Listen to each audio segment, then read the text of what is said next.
दोस्तों, YouTube के educational channel easy education में आपका स्वागत है और हम चाहते हैं कि आप लोग भी इस चैनल का स्वागत करें, क्योंकि आने वाले समय में इस चैनल की बहुत ज़्यादा आप लोगों को ज़रूरत होने वाली है। आज हम आप लोगों को ये बताने जा रहे हैं, जिन्होंने अभी 12th पास किया है, अभी हाल ही में रिजल्ट आउट हुआ है यूपी बोर्ड का 10th का और 12th का, तो एक उनके लिए सजेशंस है थोड़ी सी, और स्पेशली फॉर दोज कैंडिडेट्स जो मैथ स्ट्रीम से हैं।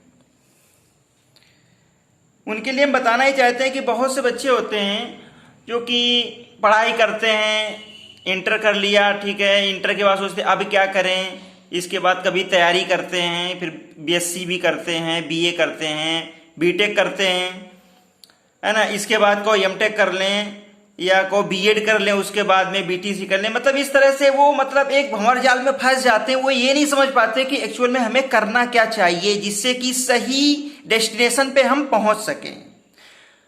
अगर पहले से उन्हें ये पता चल जाए तो ज़्यादा भटकना नहीं पड़ेगा और समय रहते ही एक निश्चित समय के अंदर वो अपने करियर खुद चूज कर लेंगे।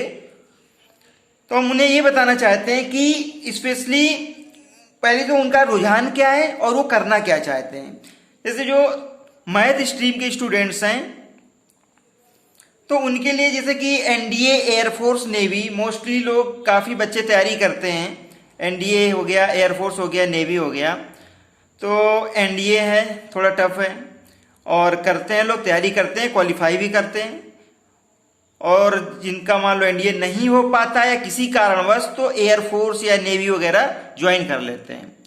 तो यहाँ पे शॉर्टकट तरीका और आसान और जल्दी से जॉब मिलने का तरीका ये है कि आपने इंटर किया और आपने थोड़ी सी प्रिपरेशन की, एयरफोर्स या नेवी में आपका सिलेक्शन हो जाता है, एक अच्छी सी जॉब मिल जाती है आपको, ठीक है। तो यहाँ पे आप कर सकते हैं। अगर आपका सिलेक्शन एनडीए में हो जाता है तो बहुत ही अच्छा करियर बन जाता है वहां से। तो यहां से आपको बहुत ही जल्दी और आसानी से जॉब मिल जाती है। अब अगर मान लो कि आपका एनडीए या एयरफोर्स, नेवी में नहीं हो पाता या आपका रुझान नहीं उधर जाने का, नहीं जाना चाहते हैं, तो लोग इंजीनियरिंग को प्रिफर करते हैं। तो कुछ लोग बीटेक करते हैं, बी वगैरह करते हैं और पॉलिटेक्निक डिप्लोमा भी करते हैं। इंजीनियरिंग 4 साल का होता है और डिप्लोमा 3 साल का होता है। तो हम डिप्लोमा के बारे में सजेस्ट करना चाहेंगे कि अगर पॉलिटेक्निक से डिप्लोमा करना है तो आपको क्या ब्रांचें चूज करनी चाहिए। जैसे कि हो गया इलेक्ट्रिकल इंजीनियरिंग। अगर आप 3 इयर्स का पॉलिटेक्निक से डिप्लोमा कर रहे हैं तो उसके लिए आप पहली कोशिश ये करिए कि आप गवर्नमेंट पॉलिटेक्निक से ही करें तो ज़्यादा अच्छा है। और ख़ास तौर से ध्यान देने वाली बात यह है कि सबसे पहले आपको ब्रांचें चूज करना है कि कौन सी ब्रांच हम लें जिसमें से अच्छा करियर हो और अच्छी सैलरी मिले। जैसे कि इलेक्ट्रिकल इंजीनियरिंग है, सिविल इंजीनियरिंग है, मैकेनिकल है, केमिकल है, ये कोर ब्रांचेज हैं। इस समय देखा जाए तो मैकेनिकल और सिविल से कहीं ज़्यादा इलेक्ट्रिकल का स्कोप कंटिन्यूअस बढ़ रहा है। तो इस वजह से मैं इलेक्ट्रिकल को पहले नंबर पे सजेस्ट करना चाहूँगा। जैसे इलेक्ट्रिकल से कर सकते हैं आप, सिविल से इसके बाद कर सकते हैं, मैकेनिकल से कर सकते हैं, केमिकल से कर सकते हैं। तो इनकी क्या होता है कि 3 साल का डिप्लोमा कंप्लीट करने के बाद में जेई की जॉब निकलती है। जैसे कि एसएससी जेई हो गया, रेगुलर वैकेंसी आती है, ये आरआरबी जेई हो गया, है ना। और स्टेट गवर्नमेंट में बहुत सारे डिपार्टमेंट में कुछ कम ही सही पर वैकेंसी जेई वगैरह की निकलती रहती हैं और यूपीपीसीएल में रेगुलर वैकेंसी निकलती रहती है।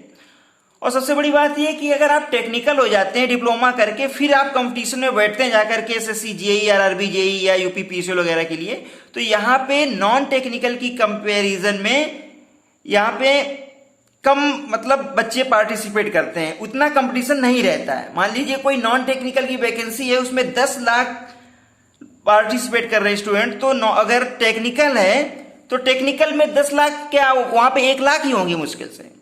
तो इस वजह से यहाँ पे फाइट करना थोड़ा सा आसान हो जाता है, कंपटीशन कम हो जाता है। और अच्छी खासी एसएससी जेई की जॉब, अच्छी खासी जॉब होती है और सैलरी भी अच्छी मिलती है।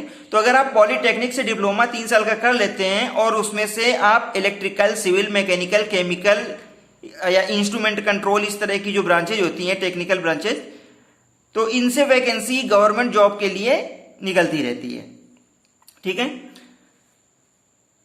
अब अगर मान लीजिए आप डिप्लोमा नहीं बीटेक करते हैं, तो बीटेक या बीई करते हैं, तो उसमें भी आप ब्रांचेज यही लीजिएगा, इलेक्ट्रिकल, सिविल, मैकेनिकल हो गया। कंप्यूटर साइंस का भी बहुत अच्छा स्कोप है, लेकिन गवर्नमेंट जॉब के नजरिए से उतना बेहतर नहीं है ये।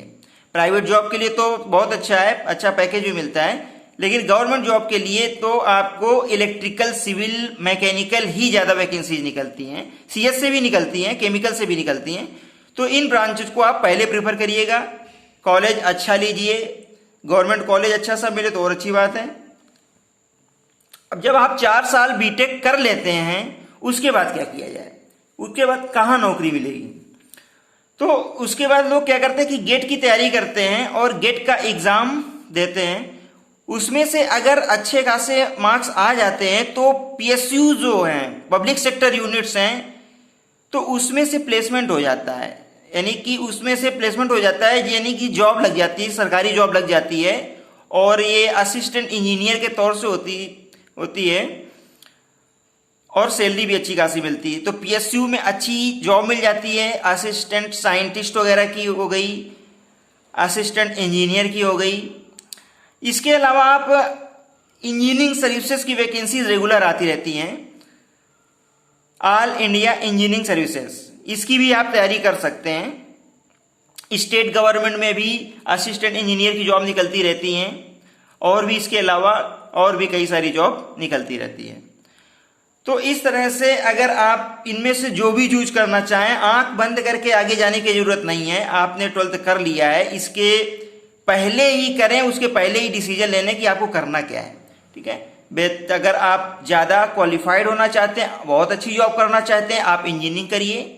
4 साल इंजीनियरिंग करने के बाद में आप प्रिपरेशन करिए पीएसयू, इंजीनियरिंग सर्विसेज वगैरह में। अगर आपका सिलेक्शन हो जाता है तो बहुत बेहतर है।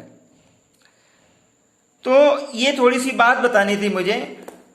बाकी आप लोगों को तैयारी यहाँ पे कराई जा रही है।